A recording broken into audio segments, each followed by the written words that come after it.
आज हम प्रश्नावली 5 शुरू करने जा रहे हैं। प्रश्नावली 5 है समांतर श्रेणी।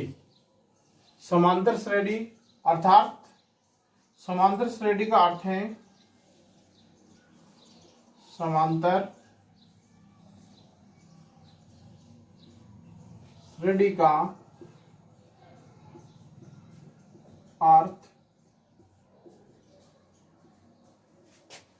वह है श्रृंखला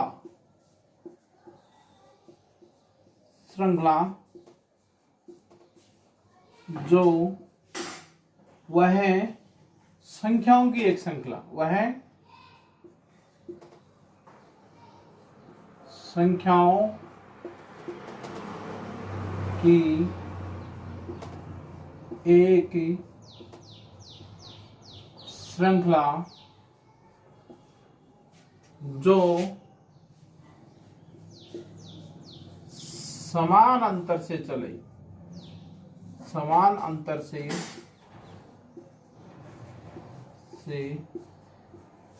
चले समांतर श्रेणी कहलाती है। समांतर श्रेणी कहलाती है।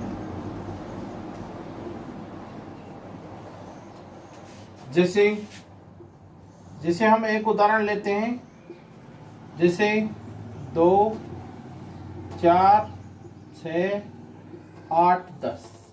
यहां हम देखेंगे कि दो में यदि 2 जोड़ा जाए तो 4 आते हैं, 4 में यदि 2 जोड़ा जाए तो 6 आते हैं, 6 में यदि 2 जोड़ा जाए तो 8 आते हैं, 8 में यदि 2 जोड़ा जाए तो 10 आते हैं।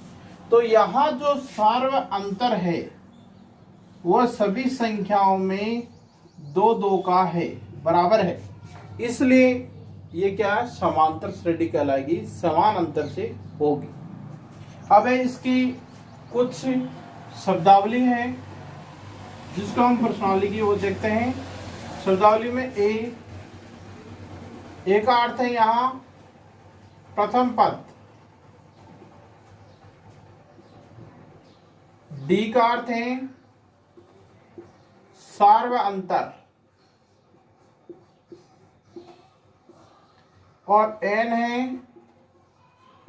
वां पद, और एन है अंतिम पद। अंतिम पद और एस एन है पदों का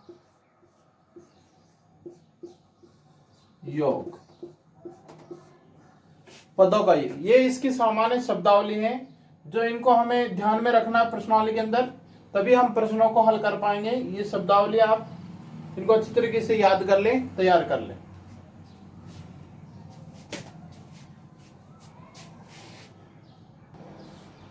अब हम चलते हैं प्रश्नावली 5.1 की तरफ। प्रश्नावली 5.1 का आप पहला प्रश्न देखिएगा। निम्नलिखित समांतर श्रेणी के लिए प्रथम पद ए और सार्व अंतर डी ज्ञात कीजिए। आपको ये दिया है, पहला सवाल दिया है 6, 9, 12 और 15। इसमें आपको एक तो प्रथम पद ए बताना है, प्रथम पद ए बताना है कि ए की वैल्यू क्या है, ए बताना है। तो प्रथम पद ए हमारा यहां देखेंगे इस श्रृंखला में प्रथम पद हमारा 6 है, तो हम यहां लिख देंगे 6। और दूसरा आपको बताना डी, सार्वांतर डी। डी के लिए हम क्या करेंगे, एक सूत्र लगाएंगे A2 - A1, और दूसरा लगाएंगे A3 - A2। A2 हमारा कितना 9, A1 कितना 6, तो हमारा कितने आए, 9 में 6 गए 3। A3 हमारे 12 है और ये 9 है, तो कितने आए 3।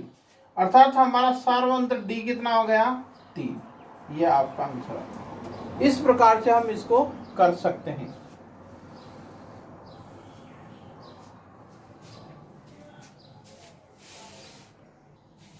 ये पहले प्रश्न का 500 प्रश्न है, उसको भी देखते हैं। हमें लिखना है यहाँ ए कितना है -1। अब डी हमें ज्ञात करना है, तो डी के लिए हम सूत्र लगाएंगे A2 माइनस A1। A2 कितना है यहाँ आपका 1/4 और माइनस है और फिर -1, तो 1/4 प्लस 1/1 कर देंगे, 4 लघुत्तम आ गए, 4 प्लस 4 बराबर 8/4। 8/4 हो गई बराबर 2। इसी प्रकार से A3 माइनस A2, A3 आपका 3/2 माइनस 1/4, तो 4 लघुत्तम आ गई, 6 माइनस 1, 6 माइनस 1, 5/4। 1 मिनट यहाँ दोबारा देखेंगे हम, 1 है तो माइनस का 1 रह जाएगा ये, तो 4 में से 4 गए, कितने हो गए, 4 में से 4 गए हमारे हो गए यहाँ 1/1 हो गए ना, 4 लघुत्तम आ गए। यहाँ 4 थोड़े आएगा, यहाँ 1 आएगा, 1 और यहाँ -4 प्लस 4 -4, तो यहाँ हमारे आ गए -3/4, तो 3/4 और ये यहाँ आ गए, तो यहाँ डी जो है 3 + 1, यहाँ सॉरी 5/4 आएगा, तो इस प्रकार से डी हमारा आ गया 5/4। इस तरीके से हम इसको ज्ञात कर सकते हैं। आगे देखेंगे तो देखिएगा प्रश्न संख्या पहले का ही 7वां प्रश्न है जो मैं आपको बता रहा हूं। इसी के आधार पर आज सारे प्रश्न, जो पहले प्रश्न के जितने भी दिए ऑप्शन है, वो सारे ऑप्शन आप खुद घर पर करेंगे। मैं एक और बता देता हूं आपको। देखिएगा ए प्रथम पद तो आपका दिया हुआ 3 लिख दिया। डी हमें ज्ञात करना पड़ेगा, तो डी ज्ञात करने के लिए हम सूत्र लगाते हैं A2 माइनस A1। A2 यहाँ कितना है, ये आपका A1 है, ये आपका A2 है, ये आपका A3 है, ये आपका A4 है। A2 कितना है -2, फिर माइनस है, और A1 आपका 3, तो माइनस माइनस प्लस में हो गए 5 आ गई, माइनस के 5 आ गई। इसी प्रकार से A3 माइनस A2, A3 आपका कितना है -7 है, फिर माइनस है और -2 है, तो -7 + 2 बराबर -5, तो यहाँ आपका डी कितना आ गया -5। इस प्रकार से आप ज्ञात कर सकते हैं और इसको हल कर सकते हैं। तो आप अपने घर पर प्रश्नावली 5.1 का पहला प्रश्न जो मैं बताया है मैंने, वो आप हल करेंगे, सभी ऑप्शन इसके हल करके देखेंगे। ठीक है, धन्यवाद।